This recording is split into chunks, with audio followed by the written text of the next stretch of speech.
Boris Johnson, inevitably, because he's the Prime Minister, is at the front of the queue of people telling not to panic buy. Here it is.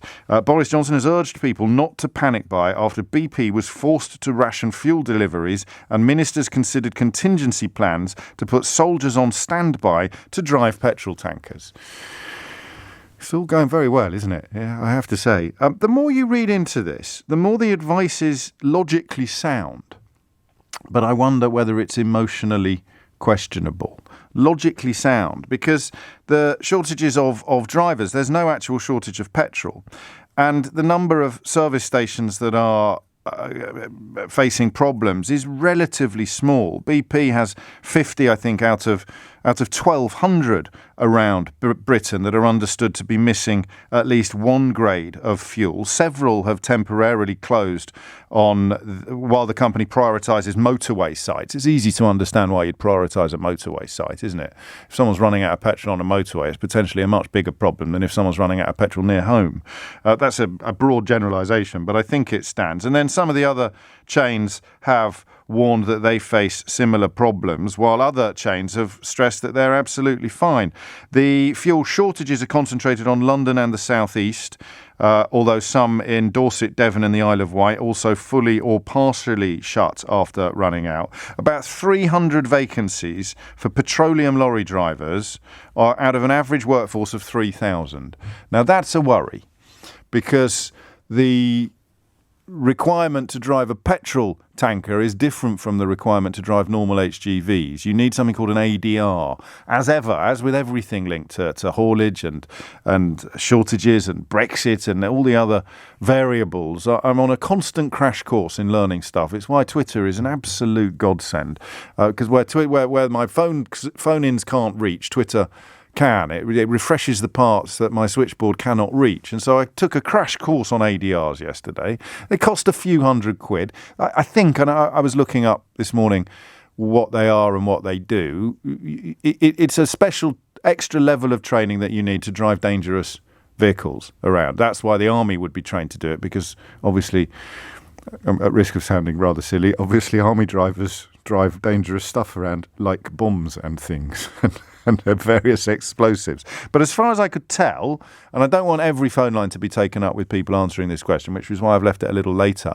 As far as I can tell, it's a couple of days and £300 or £400. And on the training company I found, there were some vacancies. And then you need to do top-ups. I don't know how regularly. But you cannot just move from driving a bin lorry to driving a petrol tanker, or from driving for Sainsbury's to driving for BP. So that's part of the problem.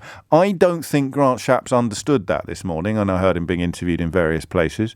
That's a criticism of sorts, but in Grant Shapps' case, it's almost a compliment, because I don't think he was lying or talking out of his fundament, which is great, isn't it? I don't think he understood it. The same way, and you might not agree, I don't think Therese Coffey understood how wrong she was when she said that you only have to do 2 hours work to make up the £20 shortfall if that's due to be taken away if you're on universal credit. It's a crisis of competence that we're looking at in many cases with the cabinet, not a crisis of actual corruption or dishonesty. They're just not across their brief. So I don't think Shapps fully understood why having lorry drivers is different from having petrol tank drivers. So there's a lot to get into here. Come at it from any angle you please. 0345 60 60973. Just to be clear, to save anybody tenpence who's thinking of ringing in, these problems were already there. There are some sectors that exist with permanent shortages. The NHS, for example. Hospital, very, very few sectors, if any, are ever at full capacity. So when the government turn around and say to you there were shortages before we voted to have even more shortages, they're being a little bit disingenuous. The reason why, although there are shortages in other European countries, they are not having reports of empty shelves and petrol stations closing or anything like that. We have made a permanent situation of shortage worse because we fell for the line that there were too many people here for the jobs available, and that other countries haven't been offered that line. I'm sure they'd have fallen for it as well if they'd been unfortunate enough to have it pushed front and centre. So things like cabotage and international drivers. So it's not just a shortage of drivers, it's a shortage of journeys. Cabotage, which we can no longer do, means that the UK is a less attractive destination for drivers from elsewhere. There's all sorts of problems unique to Britain that make the problems worse in Britain. And most of those problems do track back to the B word, but nobody is claiming that we've gone from perfection to catastrophe in the space of 5 years. We've gone from problems to really big problems. And insanely, of course, 52% of the electorate voted for more problems without realising it. So, and again, that's, that's something that needs to be pointed out, but it doesn't need to be laboured.